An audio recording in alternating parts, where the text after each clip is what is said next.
Hey everybody, it's Kevin Weiss from Body Performance Personal Training, teaming with Riptone Fitness Products. And today I want to talk about activation of the pectoral muscle. So I've talked in previous videos about the lats and also the biceps.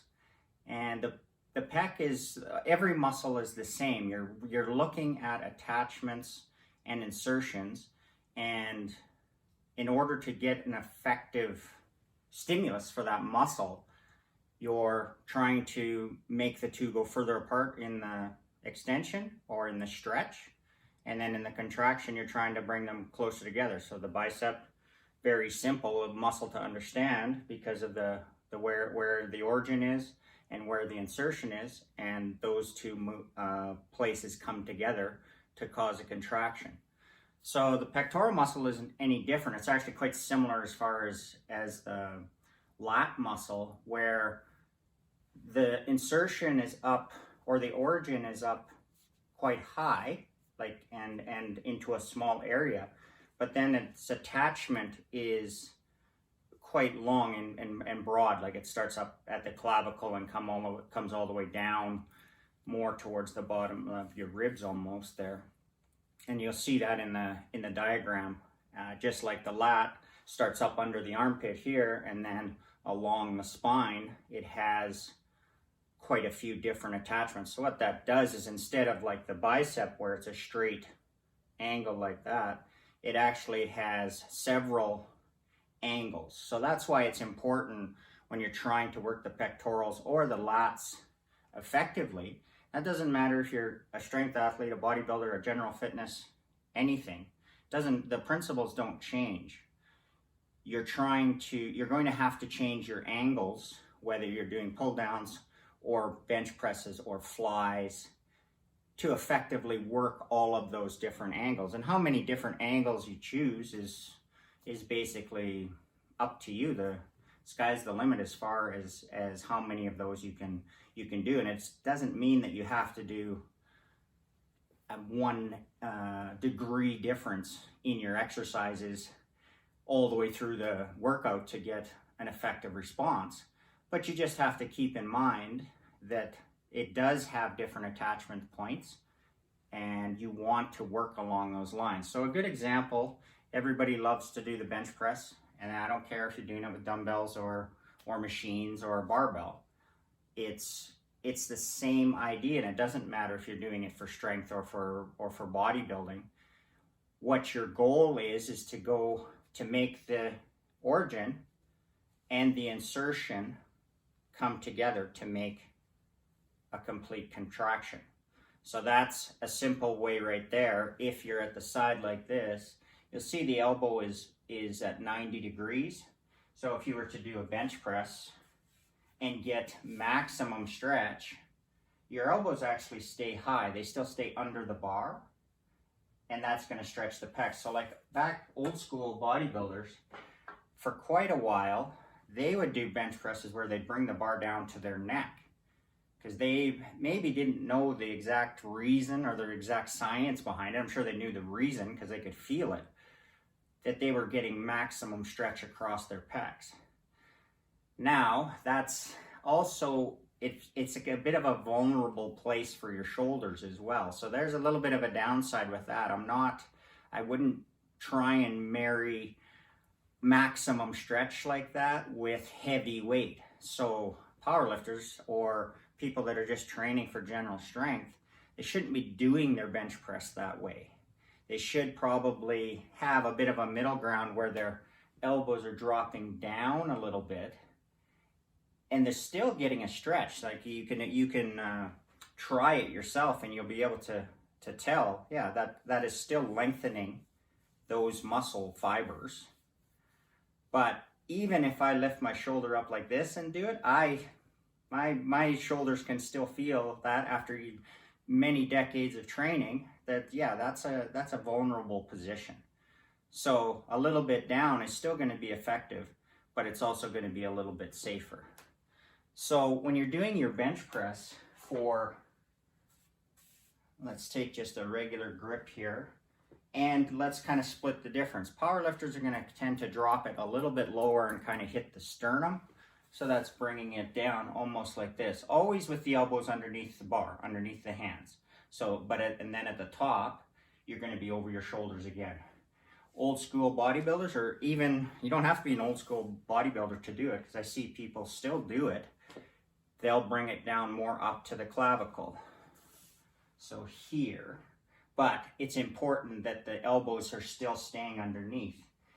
And you only go down as far as you can. Like, I can't actually even touch my chest without dumping the bar a little bit. And that's not good, because now I've completely changed the mechanics of it. So you want to make sure that your elbows are staying in line with the bar. And that's my range of motion there.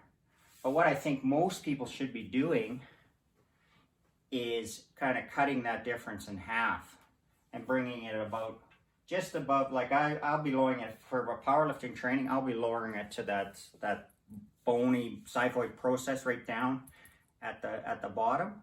For bodybuilding, more up towards the top. For general strength and fitness, you probably want to bring it down right about in the middle of those two. So not here, not here, kind of right across the middle of your chest, as long as you are keeping the elbows underneath. So my elbows are not flared at 90, they're not down at 45, they're kind of just in the middle of that. So once you've got that set up, you're halfway home. The problem comes when people are bringing the bar down, but they're not getting the feeling of almost pushing the chest towards the bar, because that is what actually is stretching the pec muscles, the pec fibers, and you want that to happen so that you can contract effectively. So when people are setting their chest up like this, as the kind of the middle of the chest being the highest point, when they come down, their shoulders are going to be back and protected by the back muscles. So your chest is going to be the highest point. What tends to happen with people, if they're not exactly sure the mechanics they're trying to do, as they lower, they start dumping their chest a little bit forward like this, and that is taking away the stretch on the pec. So now that shifts the focus more to the shoulders and more to the arms. So beginners and other people that are maybe a little bit less experienced, and even people that have been training for many years, they, especially if they have stronger arms, like bigger arms, naturally bigger, stronger arms, the body wants to use those muscles instead of the muscle that you're actually trying to do, because the body doesn't really care about your development. The body is just trying to move the weight that you're applying to it.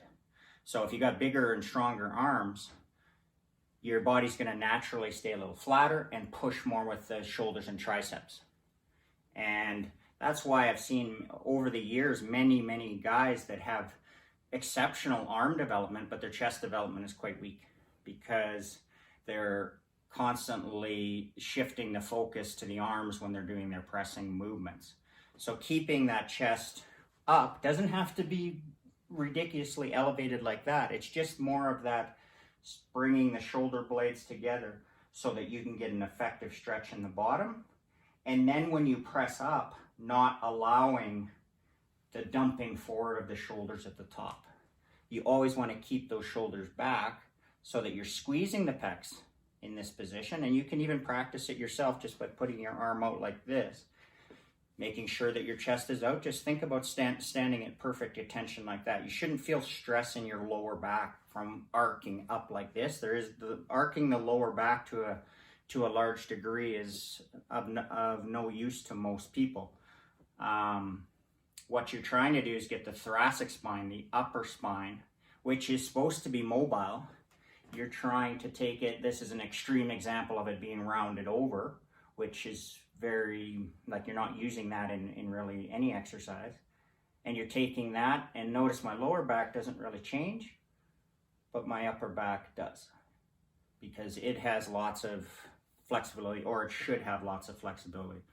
So you're pushing that out, pulling your shoulder blades back, and then that position is locked in. So when you push up, if you're practicing it yourself, just take your hand, put it on your chest muscle, put it on your pectoral, Bring it down, you'll feel it lengthen across here. This is where it attaches. This is where the origin is. This is where your insertions are. Feel that stretch. And then when you press up, don't let your arm go forward like you're throwing a punch. That's a different movement. Keep that shoulder back and extend the arm and think about this area coming across closer to this area. And you'll feel your pec contract effectively. And then you can change angles. And when you have no weight on, go ahead and experiment with lots of different angles like this. You'll be able to feel it. That it's a little bit different of a contraction as you change your angle. So once you understand that, now you can apply that to any chest exercise. It doesn't matter if you're doing a barbell bench press, you're doing a dumbbell bench press, or any variation, decline, incline, flat, or any type of fly, whether it be with dumbbells or cables. As long as you're setting that chest position, lengthening the muscle, bringing the origin and the insertion together, it doesn't matter what your exercise is, you're going to be effectively training your pecs. So that's going to be very important no matter what your goals are. If you're trying to get stronger, well, you want to make sure that the biggest muscle in that chain, if you're trying to increase your bench press, well, the biggest muscle that's going to affect that weight is your chest. And if you're not making that the biggest muscle in that chain stronger, you're paying yourself a huge disservice as far as gaining strength, because you're trying to put a lot more load on the smaller muscles, and that's how guys end up hurting their shoulders and even sometimes tearing triceps or pulling triceps, is because they're overloading the small muscles in the chain. So, and then if you're a bodybuilder and your goal is just pec development, well, then you want to isolate that even further. It's even more important then. You're not trying to work like a powerlifter or a strength athlete, general strength athlete, is going to want to have stress on their chest, their shoulders, and their triceps, because that's going to give them maximum leverage, going to give them maximum strength, going to give them maximum ability to move the most weight. If that's important to you, well, that's what you want to do. If you're a bodybuilder and you're working your chest muscle, well, you want to isolate that chest muscle a little further and make sure that you're not putting extra stress on the smaller muscles without putting yourself in a dangerous position. So play around with it just with very light weight, whether it be dumbbells or cables or even barbells, or like I said, with no weight at all, and start to learn how that muscle actually contracts. Once you know how it contracts, then you can take it and apply it to all your different exercises, and that's going to make your results much more effective. So I'm Kevin Weiss from Body Performance Personal Training, brought to you by Riptone Fitness Products. Hope this helps you out. I'll talk to you again soon.